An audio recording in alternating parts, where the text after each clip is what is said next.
Vamos lá, galera. Então agora vamos para a dúvida da @Naya_Iron. Que isso? Naya Iron? Porque ela faz Iron Man também? Ela faz como eu, prova de triatlon de Iron Man? Não sei, pode ser, né? Pode ser. Tá bom, desculpa então a vergonha que eu passei. Naya está, @Naya_Iron está perguntando, fazendo perguntas sobre Getúlio Vargas. Olha aqui, ó.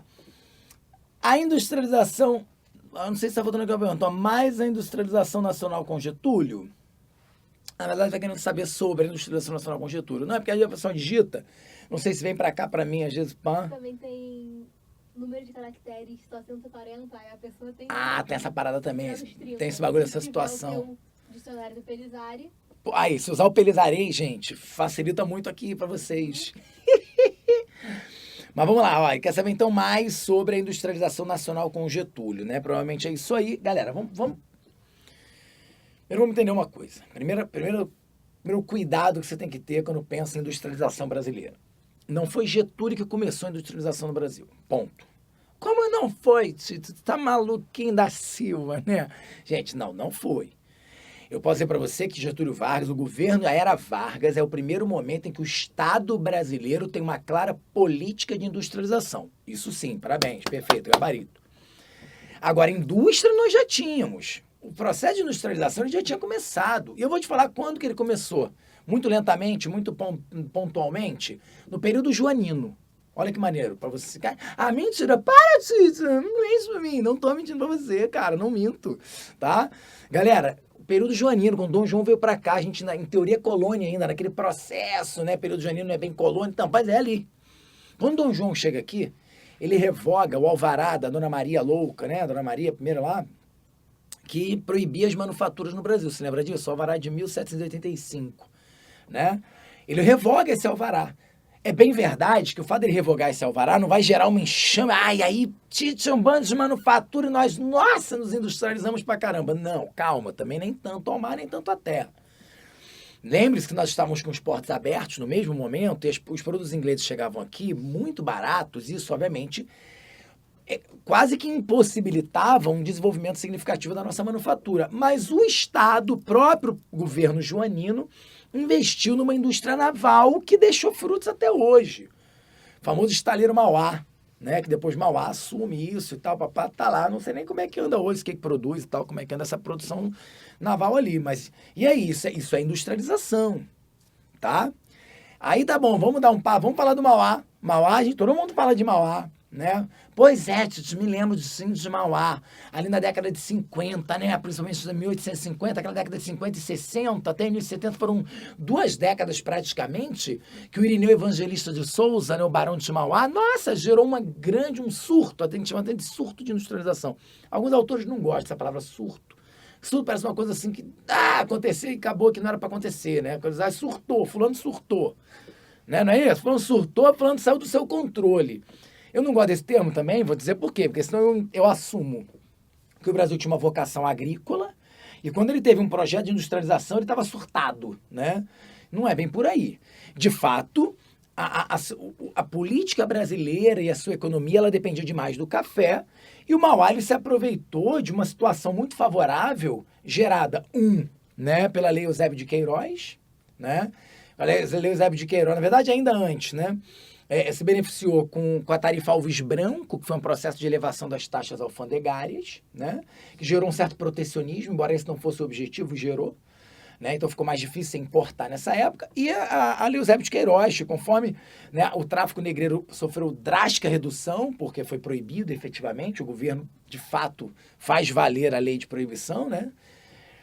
E aí o que acontece? Muito capital disponível, o Banco do Mauá, o Mauá como grande banqueiro começa a investir no processo de industrialização, de melhorias no telégrafo no Rio de Janeiro, iluminação pública, ferrovia, e aí você vê um processo, então caramba, isso é industrialização, gente, tá?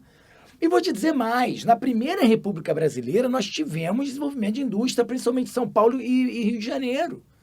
Porque, olha só, bota uma coisa na sua cabeça, o governo não proíbe... mas a primeira república era um negócio de café, eram as oligarquias do café. Você tem toda a razão. A república do café com leite, você tem toda a razão. Mas o governo não proibia a industrialização, entende? O governo não tinha medo, não, indústrias não. Não é isso. Inclusive, Muitos desses processos de industrialização que aconteceram, dessas pequenas fábricas que abriam nos centros urbanos de Rio e de São Paulo, eram provenientes do capital do café. Você tem uma indústria de beneficiamento de café, você tem uma ferrovia, né? O café despontou em regiões mais interioranas em São Paulo, e isso já foi questão do Enem também, graças às ferrovias que despontaram. Então, cuidado. Uma coisa não impossibilita a outra. A gente tem essa mentalidade, às vezes, não, mas porque a gente é agrícola, então a gente não pode ser indústria. Não. Pelo amor de Deus, não é por aí. Então o governo não proibia, só era difícil, era caro, você tinha que ter contato lá fora para trazer o maquinário, porque a gente não produzia aqui, a gente não tinha indústria de base. Né? Então a gente não produzia, então a gente tinha que trazer lá de fora, mas daí você conhecia alguém, tu tinha um conchavo no governo, tu conseguia uma liberação de uma taxa que pá, tu trazia uma máquina lá de fora, abria tua fabriquinha aqui, fabricar chapéu, fabricar charuto, fabricar sapato, tá? E você tinha um processo de industrialização, cuidado. Mas aí Getúlio Vargas, de fato, ele vai ter uma política de industrialização. Né? Ele vai iniciar mas agora o Estado brasileiro ele vai industrializar o país. Beleza? Por isso, inclusive, qual é o foco da sua indústria? Indústria de base. Né? Porque você tem que ter indústria de base, tem que gerar o quê? Os recursos para a indústria de uma forma geral, tem que fazer ferro. Né? Você tem que ter energia, tem que ter combustível, tem que ter... Essa é a indústria de base. Tá? E uma política sempre o quê? De substituição de importações. Tá? Isso vai acontecer na era Vargas, e não é à toa que Juscelino Kubitschek, quando ele veio, ele disse o seguinte: eu vou complementar o processo de industrialização iniciado por Vargas.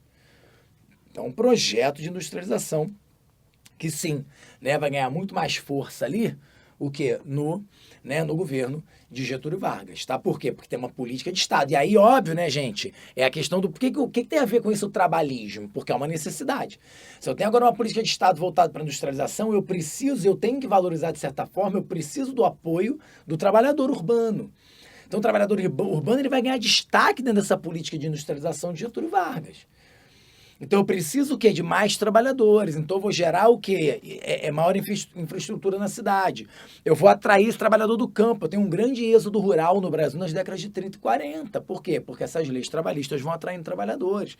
A infraestrutura da cidade vai atraindo trabalhador. Eu vou dando mais lei trabalhista, eu vou cooptando esse trabalhador a esse grande projeto de Estado, que é esse projeto de industrialização. Claro, é um projeto econômico / político. Você tem razão. Vargas também conseguia com isso um forte apoio político e garantindo o poder de forma... Eu não gosto de pensar no poder pelo poder, né? Mas Vargas tinha um projeto de ficar no poder. Tá, mas por quê? Dinheiro ele não precisava, né, gente? Um cara mega latifundiário de São Borja, no Rio Grande do Sul, então cuidado, tá? Não, porque ele queria muito dinheiro, né? Eu tenho dificuldade de pessoas pensando nisso, né? O poder pelo poder, ele não se justifica.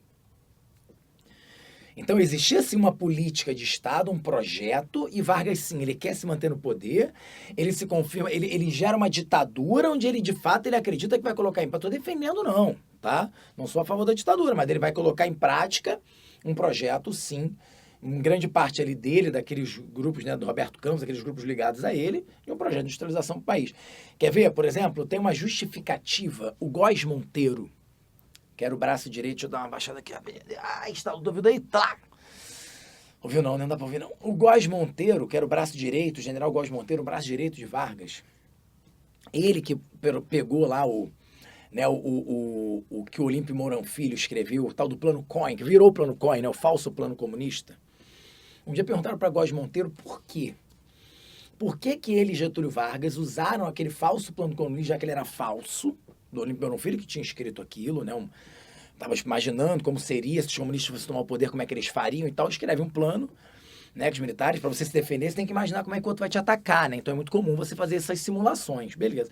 E aí entrevistaram o Góes Monteiro e falaram, pô, por que vocês, né, forjaram aquilo, fingindo que aquilo era sério? E aí, olha que justificativa interessante, né? Vai fazer o quê? Ah, porque Vargas queria ficar no poder? Não, tinha que ter um motivo. Ele diz o seguinte, ali em 1937...